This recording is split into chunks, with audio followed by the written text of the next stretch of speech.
using localizer glide slope for CAT2, CAT3.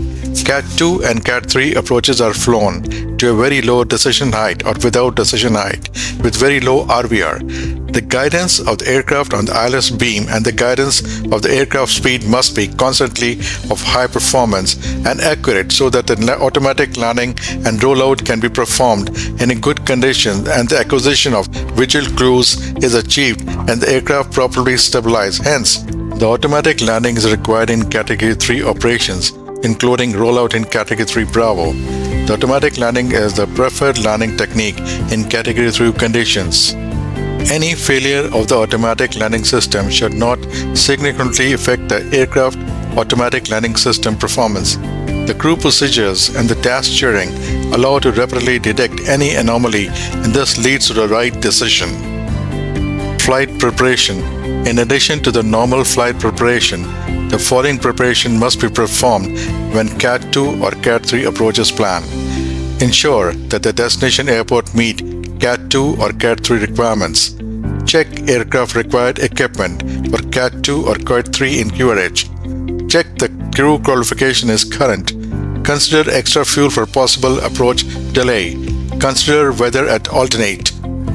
Approach preparation limitations. The crew will check that the tower wind remains within the limit for CAT2 and CAT3 approaches. Aircraft capability. The failure that may affect the aircraft CAT2 or CAT3 capabilities are listed in the QRH. Airport facilities. The airport authorities are responsible for establishing and maintaining the aircraft equipment for CAT2 and CAT3 approaches on landing. Crew qualification. The captain must ensure that both crew members are qualified and their qualification is current for the planned approach. Seat position. The crew must realize the importance of eye position during low visibility approaches and landing. Use of landing lights. The use of landing lights at night in low visibility can be determined through the acquisition of visual references. Reflecting lights from water droplets or snow may actually reduce visibility. The landing light would therefore not normally be used in CAT2 and CAT3 weather conditions. Approach strategy. Regardless of the actual weather condition, the crew should plan the approach using the best approach capability. Go-round strategy. The crew must be ready mentally for a go-round at any stage of the approach. Should a failure occur above 1000 feet radio altimeter, all ECAM actions and decision height amendment, if required, should be completed before reaching 1000 feet radio altimeter. Otherwise, a go-round should be initiated. This ensures proper task steering of the remainder of the approach. A Category 2, Category 3 approach, a number of factors must be considered by the crew.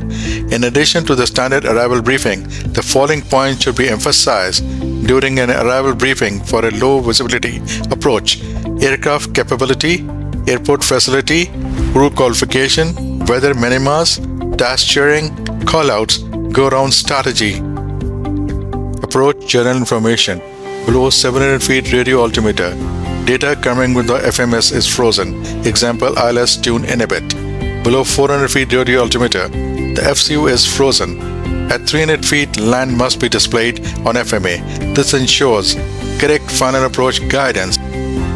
Below 200 feet, the auto land warning is triggered if both APs trips off, excessive beam deviation is sensed, localizer or glide slope transmitter or receiver fails, a radio altimeter discrepancy of at least 15 feet is sensed, flare come at 40 feet, thrust idle come at 30 feet. Third auto callouts comes at 10 feet for auto land as an order, instead of 20 feet for manual landing as a reminder. Visual references. Approaching the decision height, the pilot flying start to look for visual references progressively, increasing external scanning. It should be stressed that the decision height is the lower limit of the decision zone. The captain should come to this zone prepared for a go-round but with no pre-established judgment. Loss of visual reference. With decision height before touchdown. If decision to continue has been made by decision height and the visual references subsequently become inappropriate, a go-round must be initiated. A late go-round may result in ground contact. If touchdown occurs after TOGA is engaged, The AP remains engaged in that mode and the auto throttle remain in toga. The ground spoilers and auto brakes are inhibited.